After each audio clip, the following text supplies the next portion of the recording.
Okay, let's go. Okay, so tell me, where are we going?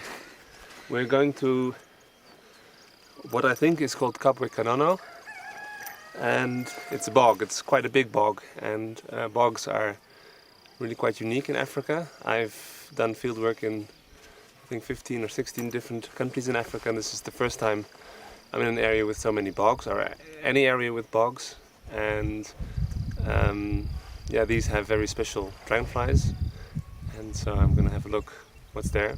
I already did some interesting discoveries, so we'll see some of them when we go there. Okay. So let me get my net. Yeah. And then we're off.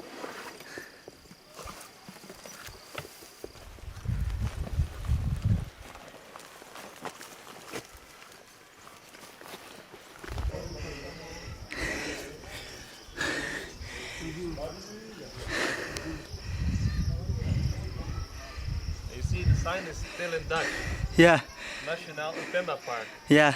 Or really it's Belgian because the word order is strange. It's not like the Netherlands. So do you like it? It's fantastic.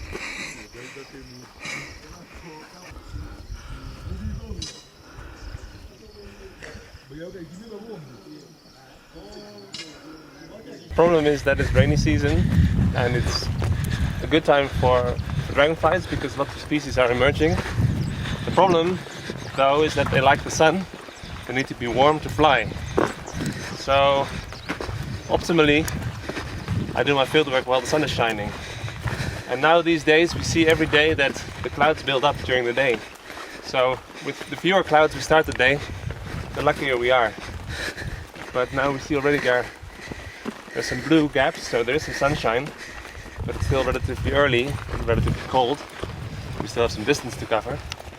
So we just have to hope that we will get there on time to still have some sunshine. Yeah.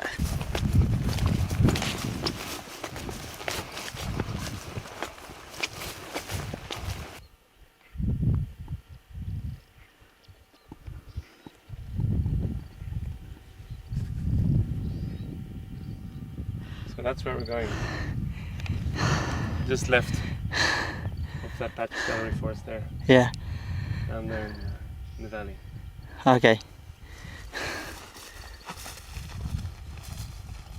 So what you see here is the source of, I believe it's the Kafue River.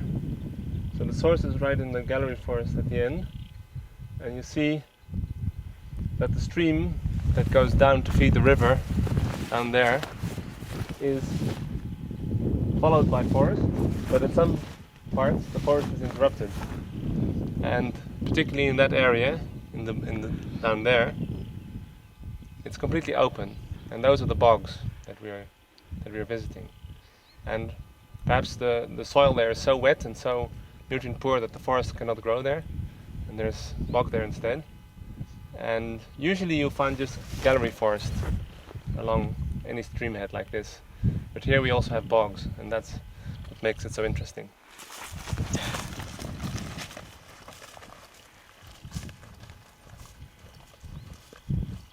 Black-shouldered skimmer, you see that it has the dark shoulders, but this is a common African species. But in this bog I found a very, very similar looking species that I believe is new to science. But I'm sure we'll see it as we go down. I'll let this guy fly. Yeah. Let's see. So again, this is a skimmer. This is a female. Sorry, the previous one was a female. This is a male. And when I turn around my binoculars, I can use them as a hand lens, and I can check the genitalia.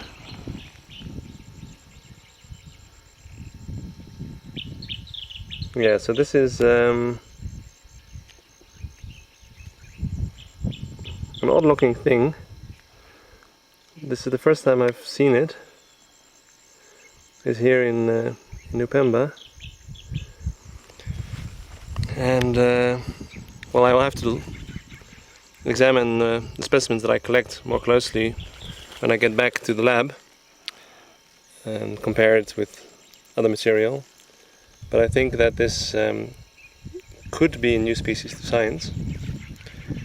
and it seems to be associated with these bogs. And we actually have a second species also of this group, the skimmers, the genus Orthitrum, which I think also might be a new species. It's also associated with these spring bogs. And that is really quite exciting because this is one of the larger genera of dragonflies in Africa. There are many species, but most of the species are widespread and common. And I don't think a new species of this group has been found for at least 30 or 40 years. You see how incredibly boggy it is here? Yeah. And it's really unusual. Bogs require three things. They require a lot of water, it needs to be permanently wet, it needs to be quite cold, and they always grow in nutrient poor circumstances, so where there's not much food for the plants. And that is a very rare combination to find that in Africa. So as a consequence you find very few bogs, and only on a few high plateaus like this can you find extensive boggy areas. And that's why the fauna, the dragonflies that we're finding here, are so unique, because the habitat is unique.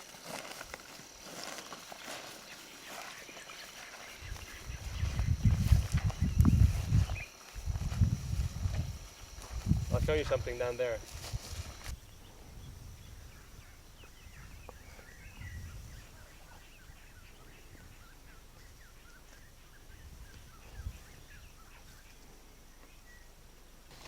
Why does the sun always have to go when you arrive at your destination? Yeah. It's very frustrating. I mean, it's still quite warm and there's still quite a lot of activity. But I thought we would have a little bit longer. Well, we'll just have to make do.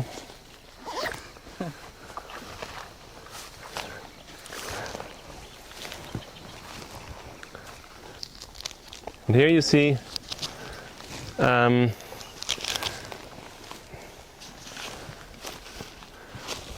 what moss, what bog is all about, the peat moss. Yeah. And to see peat moss in this kind of quantities. Also you see here, just come out, it's safe. You see here, there's little red plants. Yeah. Just zoom in on them. Yeah. That's Sanju, Drosera. That's a flesh-eating plant. Really? Yeah, so the leaves are sticky, and when an insect comes on them, they are glued fast, and then the leaf wraps around the poor insect, and it will release some enzymes and stuff, and it will digest it like that. Yeah. And that's just also an indication of how few nutrients there are in bogs, that plants need to find such ways to have sufficient nutrients.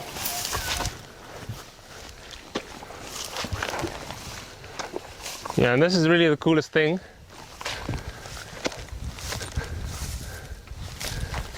It's actually a bog leg. This is like being in Scandinavia. To see open water with cushions of peat moss in it. Really, I've never seen anything like it in Africa. So it's the first time? This is the first time I see a habitat like this. This is a habitat I expect in Scandinavia or in Siberia. But maybe back home in Holland, but definitely not in Africa. And But especially in Upemba. well, I guess it must be something which is typical to this region and these high plateaus. So you mean Upemba have some special species? Yes, because we are quite high up. So we are at about 1,800 meters altitude here. So it's quite cool, and it receives a lot of rain, and it's a lot of sandy soils, very nutrient poor. So the conditions are ideal for the development of these bogs. But you don't you don't get these conditions so much. So, I mean, there's another plateau, the Kundalungu plateau, quite close, which I assume has similar habitats. But yeah, it's exciting. I hadn't expected such a thing. It's not particularly easy to work here because I think if you would step in this water, you would just disappear. Yeah.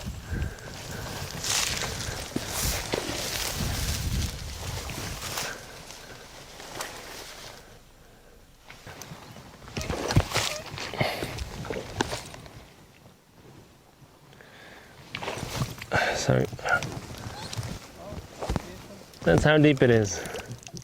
Not so bad. Do you want to try? To go in? Yeah. You think that will give you some good footage? No.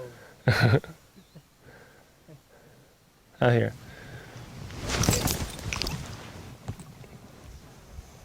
I got it.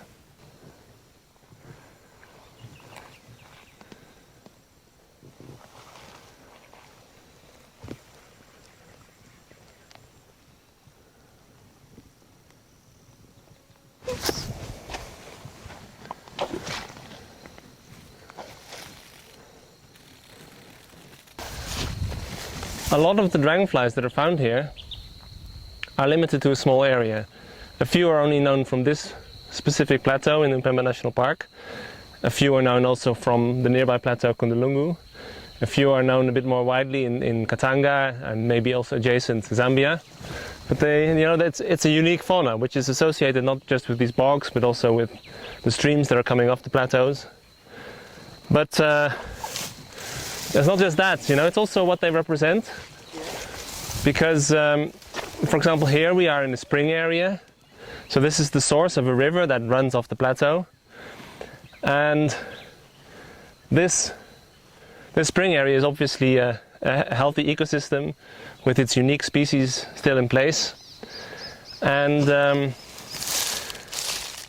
habitat that they inhabit, the bog that we are in, is like a sponge, together with the sand on which it lies. It's a sponge that absorbs the water, it filters it, it releases it, and there's a regular discharge of clean water downhill.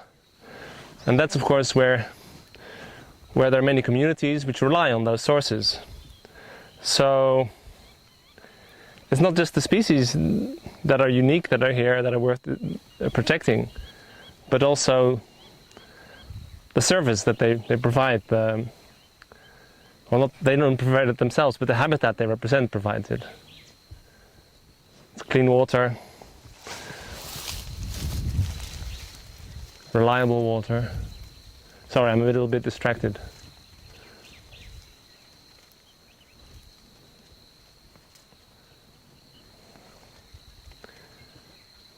So people often ask me, what is the use of dragonflies? Yeah. Why are they important to us human beings? Yeah. Well, they are not important in an economic sense. We don't eat them. Maybe they're all predators, so they will eat some mosquitoes. So maybe they can help to keep vector numbers of malaria vectors down, for example. But that's not the main thing. The main thing, perhaps, is that they are indicators of healthy freshwater habitats. And healthy freshwater is what everyone needs to survive. Of these boggy habitats, the plump flasher. I call it the flasher because it always has its dick hanging out. And it's also only found in Katanga and just in the extreme northwest of Zambia. And it seems also to be associated with bogs. I guess I'm not allowed to talk about penises. We'll just say it's the plump flasher. Yeah.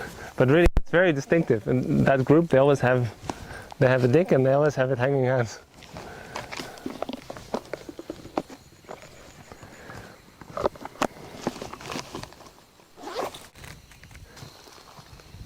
This is the other new species to science. It's also a skimmer. You see, it's a much browner animal. It's larger also than the other skimmer, so It also seems to be associated with these streams running through bogs. What do you mean by new to science? New to science. So, in a science called taxonomy, we give every species a name, which is basically a way, for us to communicate and to agree about what is what. So they're labels, and there are certain rules by which such a name needs to be introduced. For example, it has to be a name, obviously. So it needs to be described, the species. You need to designate one specific specimen as the type. And if that has been done, the species is known. And then people can discover it, study it, eat it, whatever they like. But at least we know the species. And some species have never been described. So some species have not been formally introduced because nobody has bothered to look for them or nobody has noticed them. And that's what I mean with new to science. Oh, good. What name do you think to give to this one? To give to this one? Well, I haven't given it too much thought.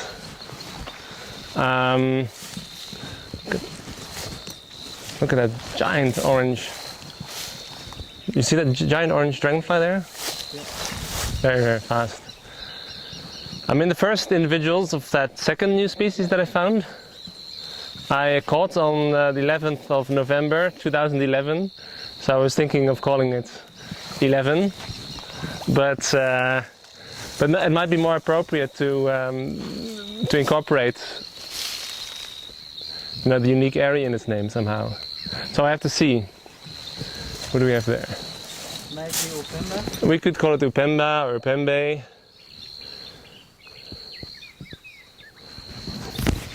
Although, on the one hand, that's always good, because then you focus attention on the area that is unique and that deserves protection. On the other hand, it might not be so accurate, because maybe it's also found on the Kongo Plateau. But of course, it's always more accurate than a silly name like calling it 11 because it was collected on the 11th of November 2011.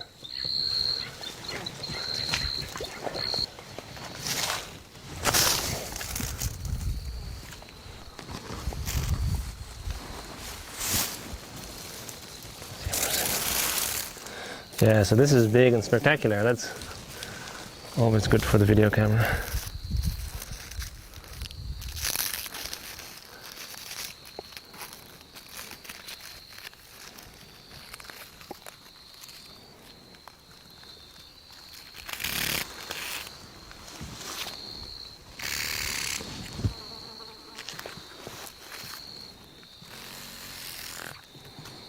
Well, congratulations. You have just witnessed the capture of a new species to science. Because when I saw this flying, I thought it was the orange emperor, which is quite common on big streams, bigger streams, open streams like this, often in highlands. But that is completely orange. You see, this one has a green thorax. And also this one has that spike, you see there, on the end of the abdomen. And those are two features that the orange emperor doesn't have. So sometimes you catch something and you look at it and it's immediately obvious that it's new to science. This is very, very exciting. And we saw several flying, huh? So yeah, we might be able to catch more. Sorry? I'm a very happy man because it's always exciting to find new species, but to find one that is so spectacular and so obvious, it's just to pull it out of your net and to think, hey, this is something I've never seen before. I really hope we'll see some more. I've done a lot of fieldwork in Africa and all over Africa. East, south, and especially central and west. And I just never seen a habitat like this before. And almost every species that I catch here, I mean, they're not particularly many species, but every species that I catch, there's something special about it, because it's such a unique habitat. Thank you. Well, the first day I was here, we had we had really good weather. It was really sunny, and I was just down at Lusinga, just along that channel, and I was catching so much exciting stuff that at the end of the day I said, when I die I want to be buried here, because it's just truly amazing.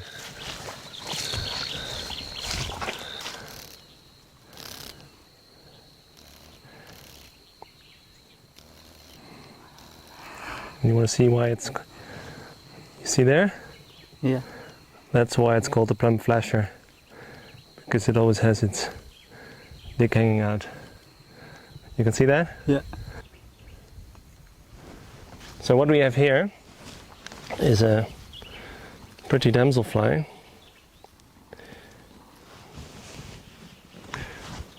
You see it has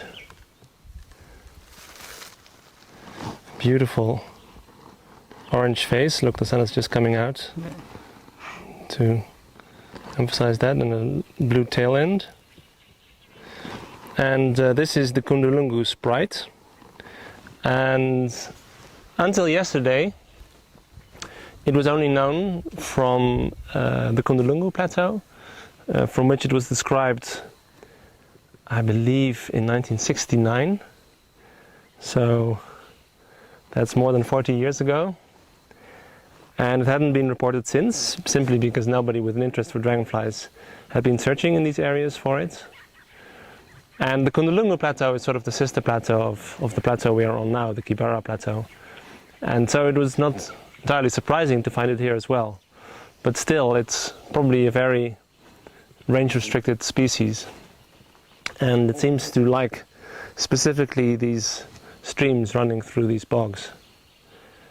And it's species like this that, that sort of signify the uniqueness of the area and the uniqueness of the habitats and the health of the habitat.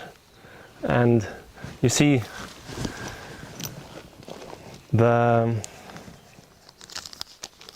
water that runs through this bog is so clear. You can just drink it. But